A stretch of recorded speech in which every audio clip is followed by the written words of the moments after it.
صاحب دا یو بیان ورکړو چې لکه زمونږ په پارټۍ کې یا په پاکستان کې دا گنجایش نه دی پکار چې یو سړی د قام پرستی وکړي. په اسلام کې د الله پرستۍ نه علاوه بل پرستش نشته. مولانا خانزیب صاحب وایي چې په دغه کې په قرآن کې 240 دفعه ذکر دی چې یا قومي یا قومي، نو چې قوم د قوم نور څه شی لا اله الا الله وې دا د الله نه ما سوا بل چا پرست نه دی. جماعت اسلامي ته داسې کومه یقین دهاني ورکړې ده چې فرض کو حکومت بیا پشاشي خپلو خبرونه، نو آیا داسې سوچته دی چې ګنې تاسو بیا ستاسو سره بیا داسې څه دي چې که چېرته موږ په دې پوه شو چې دوی موږ ته دوکه راکوي، په ټول ملک کې هم تحریک شروع کېدی شي، درنه هم بیا هم کال کېدی شي. د بجلی چې کوم مین مطالبه ستاسو ونه هغې کې وي چې لکه 2 میاشتو کې دننه به مونږ یو ویزیبل کمۍ راولو په بجلی په نرخ کې 2 روپۍ او 50 پیسې دا یونټ کې اضافه وشو. بالکل جی. او په هغې باندې زموږ ملګري هم پریشانه شو چې دا خو لا معاهده سمه شوې نه ده، بلکې دا معاهدې نه مخکې سوال ما کوو جی په هغه باندې روان شو چې دا آی پی پیز چې څومره حکومت ته د دې فایده رسي دا د بجلی بل ته واچولی شي. چې ګنې جماعت اسلامي نه وله په دې معاملاتو باندې پوهه، اوس چې ورسره حکومت کېناستو نو هغوی په دې باندې پوه شو، وویل چې یاره په دې کې خو دا ټیکسونه دي، دې کې زموږ دا مجبورۍ دي، حکومت په آخر کې پوه کړل، نو ځکه بیا هغوی موږ پوه کړي نه یو. داسې نه ده چې موږ نه پوهېدو هغوی پوه کړو، بلکې هغوی مجبوریانې یادوي. دا معنی چې ستاسو د خبره درسته ده، مطالبات جایز دي، خو که دا وخت موږ منو نو زموږ دا مجبوریانې دي، موږ ته دا مشکلات جوړېږي، موږ هغې ته وکتل او موږ هغې ته دا وایو چې د آی ایم ایف د پنجې نه د کوم رایستل غواړي، خو چې دا نور د کوم انډیویجوال د خلکو سره کوم اګریمنټ شوي دي، نو په هغې کې به لکه تاسو د حکومت نه څه پوه شوئ چې ګنې هغه به ریویزټ کړي یا به هغه ختم شي. حکومت کې شریک خلکو آی پی پیز د 50 په سلو کې 50 نه زیات ده. موږ د دې نه دا تقاضا هم کړې چې چېرته یوه معاهده خو راته وښایي، موږ به خپل ځان پوه کړو، موږ ته وښایي، پبلیکوي هم چې موږ ځان پوه کړو چې د تاسو کومه خبره کوئ چې خلک به انټرنیشنل کورټ ته لاړ شي، فلانې ځای ته به لاړ شي، دا به وشي هغه به وشي. یوه معاهده موږ ته راکوي چې موږ ولولو.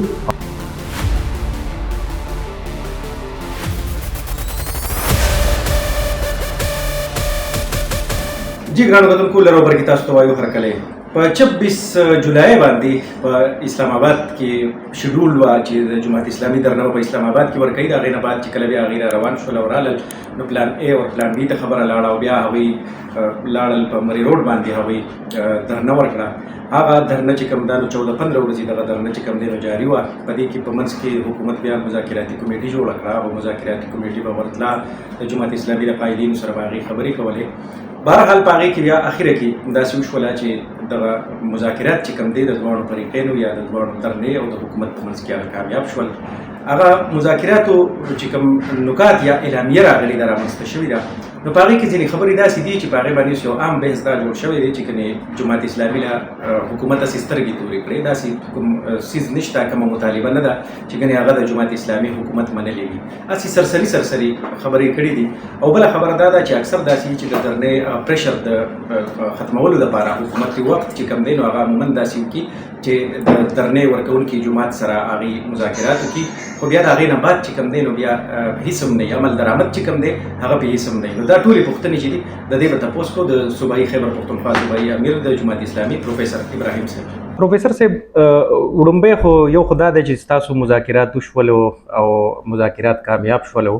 وړومبی ذهن ته دا خبره راځي چې حکومت عموما داسې کوي چې کله پریشر پې جوړ شي د درنې او دغه نو حکومت وایي چې هله ستاسو ټول مطالبات مونږ ومنلو.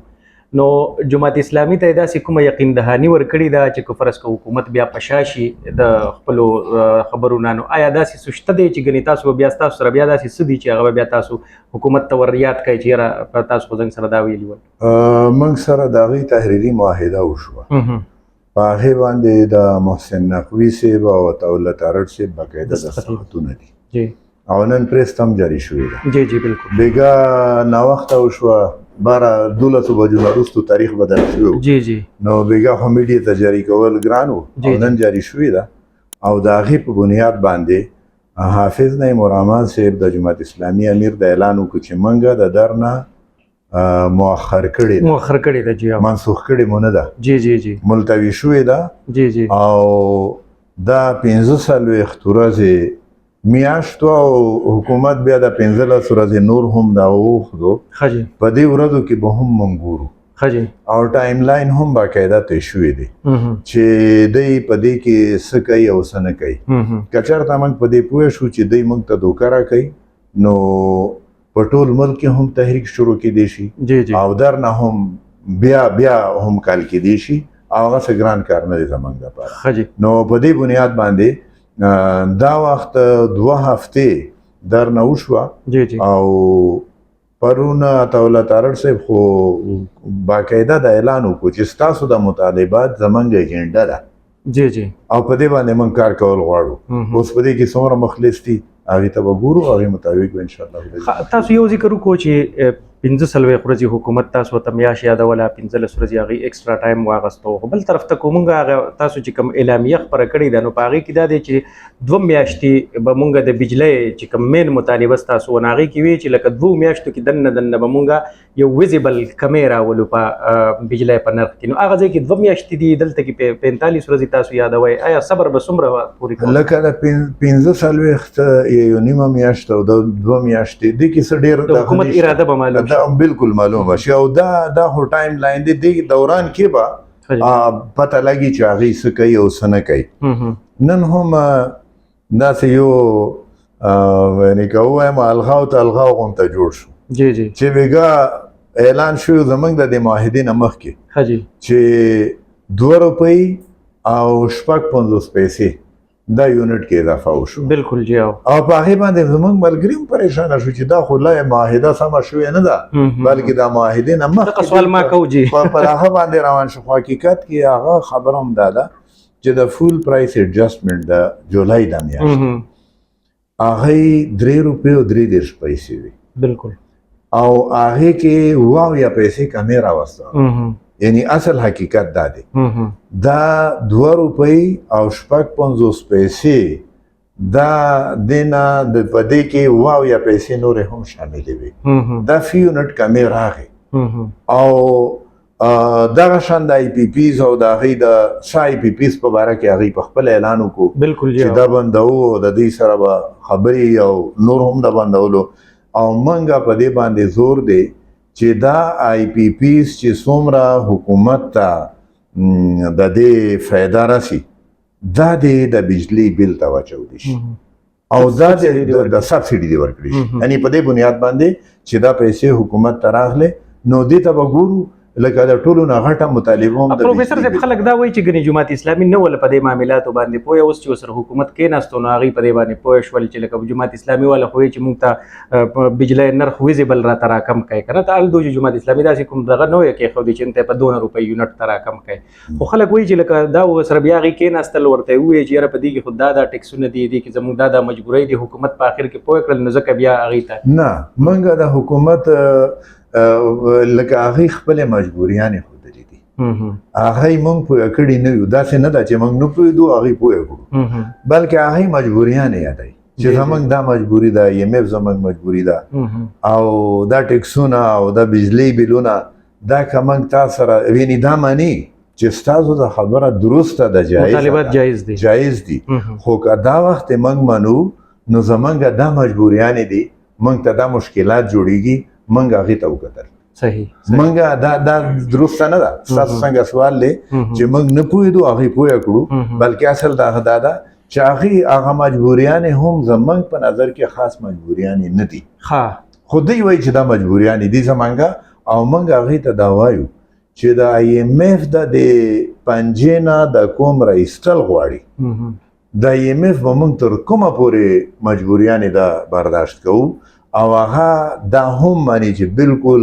موږ کالار هم دې طرف ته روان یو نو اصل صورتحال ده پروفیسر آخري پوښتنه د آی پی پیز حوالې سره حکومت یو طرف ته خو دا خبره کوي چې دا خو موږ په یو اګریمنټ کې یو په یو واده کې دننه یو نو هغې نه خو موږ نشو تختېدی بل طرف ته هغوی وایي چې لکه په دې کې سرکاري آی پی پیز هم دي نو هغې نه خو به دوی خیر دی لاس په سر شي خو چې دا نور د کوم انډیویجوال د خلکو سره کوم اګریمنټ شوي دي نو په هغې کې به لکه تاسو د حکومت نه څه پوه شوئ چې ګنې هغه به ریویزټ کړي یا به هغه ختمې شي لکه چې یو ځل پروسس شروع شي که نه د حکومت خپل آی پی پیس حکومت کې شریک خلکو آی پی پیس دا 50 فصلو کې 50 نه زیات دادي او دا که چېرته وشو د دې به ډېره غټه فایده به وکړي بالکل نو ډاوټ. او د هغې نه پسه دا نورې چې دي یعنې تر ننه پورې خو نه ماته معلومې دي او نه تاسو ته معلومې دي. تاسو ته چېرته یوه معاهده معلومه ده؟ نه معاهده خو نه معلومه ده چا سره چې شوي ده. موږ د دې نه دا تقاضا هم کړې ده چې چېرته یوه معاهده خو راته وښایي موږ به خپل ځان پوه کړو موږ ته یې وښایي پبلیکوي هم چې موږ ځان پوه کړو چې د تاسو کومه خبره کوئ چې خلک به انټرنیشنل کورټ ته لاړ شي فلانې ځای ته به لاړ شي دا به وشي هغه به وشي یوه معاهده موږ ته راکوي چې موږ ولولو او موږ په هغې باندې پوه شو موږ بیا خبره په کومو باندې تاسو په بندو پلانټونو باندې 22 ارب روپۍ ورکړي. پروفیسر صاحب یو پکې په دې درنه کې دا خبره راوته حافظ نعیم صاحب کو تاسو فکر کړی یو بیان یې داسې ورکو په هغې باندې د صوبې خاص کر د خیبر پښتونخوا قام پرست جماعتونو په هغې باندې دغه شول. حافظ صاحب دا یو بیان ورکو چې لکه زموږ په پارټۍ کې یا په پاکستان کې دا ګنجایش نه دی پکار چې یو سړی د قام پرستي وکړي. نو د قام پرستۍ نه بیا یو ډیبیټ شروع شو چې آیا دا خلکو پکې د دې پورې لاړل خلک وایي چې دا په اسلام کې هم شته قام پرستي تاسو په خپل ټیکس دی په اسلام کې د الله پرستۍ نه علاوه بل پرستش نشته. یو مولانا خانزیب صاحب وایي چې په دغه کې په قرآن کې 240 دفعه ذکر دی چې یا قومي یا قومي نو چې قوم د قوم نور څه شی دی یعنی قوم پرست شی دی زه قوم نه وایم قوم پرست پرستش څه ته وایي پرستش چاته ټیټېدل چاته سجده لګول تاندې په ځمکه ږدل دا د الله نه ما سوا د بل چا دپاره نشته. اسې پروفیسر صاحب دغه ته ګورې قوم پرستی ته نه خو نیشنلیزم دی لکه د بیا د اصطلاح غلطه ده یعنی پرست څه ته وایي پرست خو بالکل هغه پرست عبادت کوم چا چې لا اله الا الله ووایي دا د الله نه ما سوا بل چا پرست نه دی. یو الله پرست زیات نه زیات حق پرست ویلی شي ورته الله حق دی نو حق پرست ویلی شي ورته د دې نه ما سوا د قوم خبره ځان له خبره ده جی جی یعنی قوم پرستی نه ده هغه د قوم سره محبت دی. یعنی حافظ صاحب د نیشنلیزم نه دی خلاف خو لکه دا ټکی چونکه قوم پرستی د نیشنلیزم ترجمه چې قوم پرستی کېږي نو دا غلطه صحیح. اوس نیشنلیزم ته څوک څه وایي د نیشنلیزم دې حده پورې چې د خپل قوم سره محبت دا خو جایز دی خو د خپل قوم سره محبت د بل قوم نه نفرت ته چې واوړي نو دا ناجایز دی. صحیح ډیره مننه مهرباني. ګرانو کتونکو دا پروفیسر ابراهیم صاحب چې موږ له هغه سوالونو کوم چې ما تاسو ته په شروع کې ویلي ول د هغې ځوابونه یې راکړل. مهرباني.